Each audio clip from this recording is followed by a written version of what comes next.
নমস্কার, মম্মা চ্যানেলের তরফ থেকে আপনাদের সবাইকে জানাই শুভ শারদীয়ার অফুরন্ত শুভেচ্ছা। পুজো তো এসেই গেল, কালকে শুভ পঞ্চমী। এখন তো বাড়িতে অতিথিদের আনাগোনা লেগেই থাকবে, আত্মীয় স্বজনও আসবে, তাই তাদেরকে চমকে দেওয়ার মতন আমি একটা রেসিপি আপনাদেরকে আজকে করে দেখাবো। সেটি হলো ক্ষীরের ল্যাংচা। ছোটোবেলায় কাটোয়া থেকে যখন আমাদের পিস্ততার দিদি জামাইবাবু আসতেন, তখন এই ক্ষীরের ল্যাংচা নিয়ে আসতেন। তা আগে বহুবার করেছি, এবার করে আপনাদের সঙ্গে শেয়ার করব। ক্ষীরের ল্যাংচা তৈরি করার জন্য আমি এখানে নিয়ে নিয়েছি 100 গ্রাম খোয়া ক্ষীর, আর এখানে 500 ml দুধের ছানা করে রেখে দিয়েছি, বা পনির যেটাই বলুন। এই খোয়া ক্ষীর পনির এখন আমি ভালো করে মেখে নেব। আপনারা চাইলে মিক্সার গ্রাইন্ডারেও মিশিয়ে নিতে পারেন, তবে আমি হাত দিয়েই মেশাচ্ছি।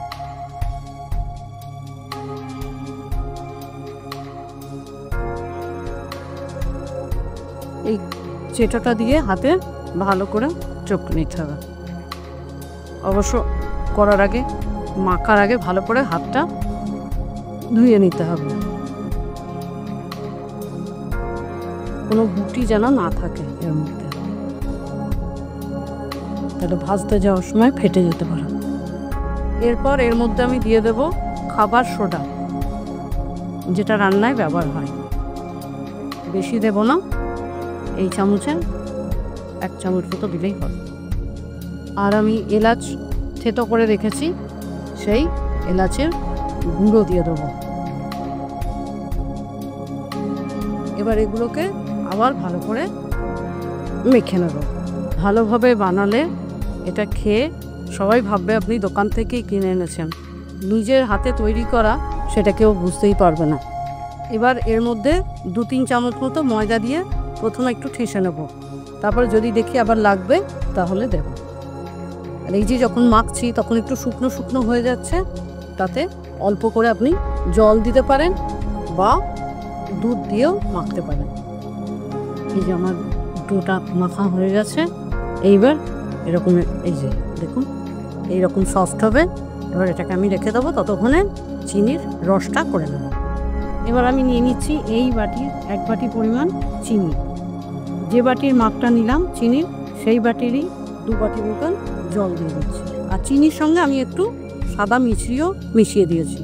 ততক্ষণে চিনির রসটা হবে, ততক্ষণ আমি ল্যাংচাগুলো ভাজার জন্য রেডি করে নেব। প্রথমে এরকম ধরনের কয়েকটা লেচি আমি কেটে নেব।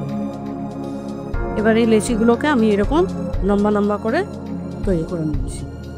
সব ল্যাংচাগুলো আমার রেডি করা হয়ে গেছে। যে লেচিগুলো কেটেছিলাম সেগুলো এরকম করে লম্বা লম্বা করে তৈরি করে নিয়েছি আমি। এবার এগুলোকে আমি ভাজবো, ততক্ষণে দেখি রসটা কী হচ্ছে। খুব বেশি রসটা ঘন হবে না, একটু যখন হাত দিলে চ্যাটচ্যাট করবে, আটকে আটকে যাবে, তখনই নামিয়ে নিতে হবে। এখনো হয়নি আমার রসটা, দেখুন আমার হয়ে গেছে। এই হাত দিচ্ছে, চ্যাটচ্যাট করছে। তার ফার তৈরি করার দরকার নেই, শুধু একটু চ্যাটচ্যাট করলেই এই রস তৈরি হবে। ল্যাংচাগুলো ভাজার জন্য আমি কড়াইয়ে সাদা তেল নিয়ে নিচ্ছি। তেলটা একদম গরম, খুব বেশি হবে না, অল্প একটু গরম থাকতেই আমি এখানে একটা টেস্ট করে দেখছি যে ঠিকঠাক সব কিছু হয়েছে কিনা। ইঞ্জিন এবার দেখছেন ফুলে উঠছে, তার মানে হয়ে গেছে। এটা নিখুঁতি টাইপ হয়ে গেল। এবার এটাকে আমি এই রসের মধ্যে ফেলবো। রসটা একটু ঠান্ডা হয়েছে, এর মধ্যে ফেলে দেবো, একদম গরম রসে দেবো না। এবার আমি এক এক করে ল্যাংচাগুলোকে ভেজে নিচ্ছি। একটু কম কম করে দিয়ে ভেজে নিতে হবে, সব একসঙ্গে দিলে হবে না।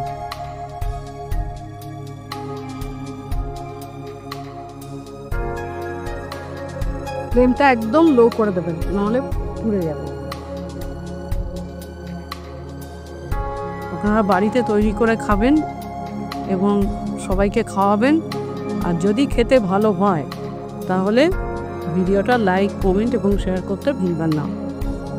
আশা করছি ভালোই লাগবে খেতে। সবগুলো ভাজা হয়ে গেছে, এবার রসের মধ্যে ডুবিয়ে দিয়েছে। এবার রস থেকে আমি তুলে দিয়ে পরিবেশন করব। একটু রসটা ঢুকুক, দেখুন মনে হচ্ছে যেটা বাড়িতে তৈরি করা, খুব অল্প সময়ের মধ্যে খুব সুন্দর তৈরি হয়ে যায়। মোটামুটি রস ঢুকে গেছে। এবার আমি একটা থালায় এটা সুন্দরভাবে তুলে নিয়ে সবাইকে পরিবেশন করব। আমি একটা কেটে আপনাদের দেখাচ্ছি, দেখুন কি সুন্দর রসটা ঢুকেছে ভেতরে। রেডি আমার ক্ষীরের ল্যাংচা।